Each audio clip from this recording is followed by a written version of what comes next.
ഇവർക്ക് ഞാൻ പഠിച്ചെടുത്തത് കറക്റ്റ് ഓർഡറിലൊന്നും അല്ലാത്തതുകൊണ്ട് പല കാര്യങ്ങളും പല പല രീതിക്കാണ് ഞാൻ പറയുന്നത്. കാരണം ഓരോരോ സ്റ്റെപ്പായിട്ട് ഞാൻ പറഞ്ഞു തരുന്നില്ല.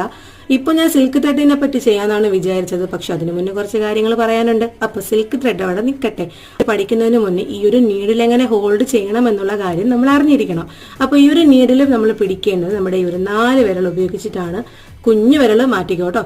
ഈ ഒരു മോതിര വിരലിൽ വേണം നമ്മുടെ ഈ ഒരു അരി നീഡിലിന്റെ ഹുക്ക് വന്ന് നിൽക്കേണ്ടത്. അതിൽ വേണം നമ്മൾ ഈ ഒരു ബാക്കിയുള്ള കാര്യങ്ങളെല്ലാം ബാലൻസ് ചെയ്യേണ്ടത്. പിന്നെ മുകളിൽ പിടിച്ചിരിക്കുന്ന വിരലുകൾ അധികം ശക്തി കൊടുക്കേണ്ട കാര്യമില്ല. പിന്നെ ഇതെപ്പോഴും സ്ട്രെയിറ്റ് ആയിട്ട് നിൽക്കാനായിട്ട് ശ്രദ്ധിക്കുക. ചരിഞ്ഞു പോയി കഴിഞ്ഞാൽ സ്റ്റിച്ചസ് ഒക്കെ ഒന്നും കറക്റ്റ് ആയിട്ട് കിട്ടത്തില്ല. അപ്പോൾ പലരും ചരിച്ച് ചെയ്യുന്നത് കണ്ടിട്ടുണ്ട്. അത് തെറ്റാണ് കേട്ടോ. എൻ്റെ ഒരു അഭിപ്രായത്തിൽ തെറ്റാണ്. അപ്പോൾ ഇതുപോലെ നിങ്ങൾ കറക്റ്റായിട്ട് സ്ട്രെയിറ്റ് ആയിട്ട് പിടിച്ചു കഴിഞ്ഞാൽ ഈ ഒരു നീഡിൽ വെറുതെ ഒന്നിങ്ങനെ കറക്കി കറക്കി എടുത്തു കഴിഞ്ഞാൽ സ്റ്റിച്ചസ് കറക്റ്റായിട്ട് കിട്ടും. അപ്പൊ ഇതൊന്നും നേരെ ചൊവ്വേ പറഞ്ഞുതരാൻ എനിക്കാരും ഉണ്ടായിരുന്നില്ല. അപ്പൊ നിങ്ങൾക്കെങ്കിലും ഉപകരിക്കട്ടെ കേട്ടോ.